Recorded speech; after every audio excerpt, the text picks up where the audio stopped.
I'm a 54-year-old single mom, and last month, I found out that my daughter got married without inviting me. Not only that, my name wasn't even printed on her wedding invitation. Not hosted by her loving mother. Not daughter of Maria. Just blank. As if I didn't exist. It's taken me weeks to talk about this because, honestly, it still doesn't feel real. But I need to tell this story, because maybe some of you out there have given everything for someone only to realize you were never part of their plans. When my daughter, Emily, was 5, her father walked out on us. He said he wasn't ready to be a dad. I remember holding her while she cried, asking if it was her fault. From that moment, I promised her I'd be both mom and dad no matter what it took. I worked double shifts at a diner for years. We lived in a small 2-bedroom apartment. Every time she outgrew her shoes, I'd wear mine until they tore. Every birthday, every school project, every scraped knee, I was there. I was the mom who brought cupcakes to class, who cheered the loudest at graduation, who pretended everything was fine even when the bill said otherwise. Emily was my world. And when she got engaged last year, I thought finally, I'll get to see her dream come true. Her fiancé, Ryan, seemed like a nice enough guy. His family was different. They were the type who took private golf lessons and argued about wine brands. I never fit in, but I told myself it didn't matter. This was Emily's happiness. One evening, she called me, her voice full of excitement. "Mom, Ryan's parents offered to help with the wedding. Isn't that great?" I smiled and said, "Of course, honey. As long as you're happy." I didn't know then that helping meant taking over. Over the next few months, I noticed my role shrinking. Every time I offered to help, Emily would say, "Mom, they've got it handled." I had already put aside $20,000 for her wedding savings I'd been building for years.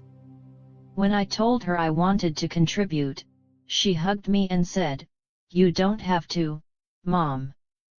You've done enough." But I insisted. Because deep down, I wanted to be part of something special. I helped pick her dress, at least, I thought I did. I remember crying when she stepped out of the fitting room. She looked like the same little girl who used to twirl in my old nightgowns pretending to be a bride. For a moment, I felt included. Then her future mother-in-law said, "Oh, that dress will need a lot of alterations. Maybe we'll handle it." And just like that, I faded into the background. A few weeks before the wedding, Emily stopped calling as much. When she did, her tone was clipped, rehearsed. I brushed it off. Stress, I thought. Then one afternoon, a coworker showed me a photo on Facebook. "Isn't this your daughter? Wow, the invitations are gorgeous." My heart dropped. Invitations, I hadn't seen them yet. I zoomed in on the picture, and froze. The elegant card said, "Together with their families, Emily Rose Parker and Ryan James Bennett invite you to their wedding celebration." Families. Plural. Except, only one side was listed, the Bennett family. No mention of me. Not even Maria Parker, mother of the bride. I sat there at my desk, tears dripping onto my keyboard. At first, I told myself it was a mistake. Maybe she didn't realize. But when I called her that night, she hesitated before answering. "Hey, Mom," she said, her voice low. "Sweetheart," I asked, "why wasn't my name on the invitation?" She went silent. Finally, she whispered, Ryan's parents thought it would be simpler. Simpler, I repeated. To pretend I don't exist. Mom, please don't make this about you. I laughed, not because it was funny, but because the pain was too big to cry about. All I ever did was make things about you, Emily. She hung up after saying she didn't want drama before her big day. For the first time in my life, I didn't show up for her. Not to her bridal shower. Not to her rehearsal dinner. Not even to her wedding. I thought she'd call, maybe to apologize, maybe to beg me to come. But the phone never rang. On the day of her wedding, I sat in my living room with a small photo album in my lap, one filled with pictures of her growing up. Her first steps, her first day of school, the prom I helped pay for, the college dorm I drove her to. Every picture was proof that I existed in her story. Until now.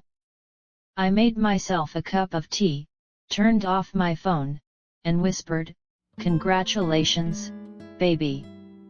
Then I cried, not because she got married, but because I realized I had lost her long before the wedding day.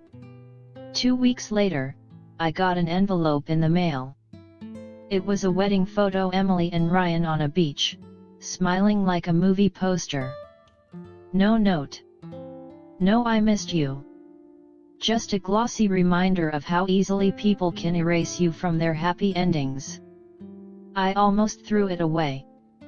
But then I decided to keep it, not as a memory of pain, but as proof that love shouldn't cost self-respect. A few months passed. Then one evening, I heard a knock on the door. It was Emily. Her makeup was smudged, her eyes red. "Mom," she whispered, "I'm sorry." She explained that Ryan's parents had insisted on paying for everything, and in return, they wanted full control.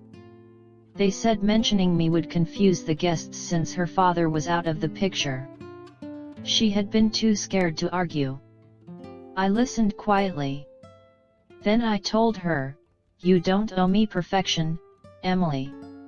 Just honesty." We cried together for a long time. She asked if I could forgive her. I told her forgiveness isn't a switch, it's a process. But seeing her there, broken and regretful, reminded me that the bond between mother and daughter doesn't disappear. It just bends, sometimes painfully, until it finds its shape again. Now, every Sunday, she comes over for coffee. We talk, we laugh, and sometimes, we sit in silence, but it's healing silence. The wedding photo still sits on my shelf. Not because I'm proud of that day, but because it reminds me that even the deepest wounds can heal with time, truth, and love.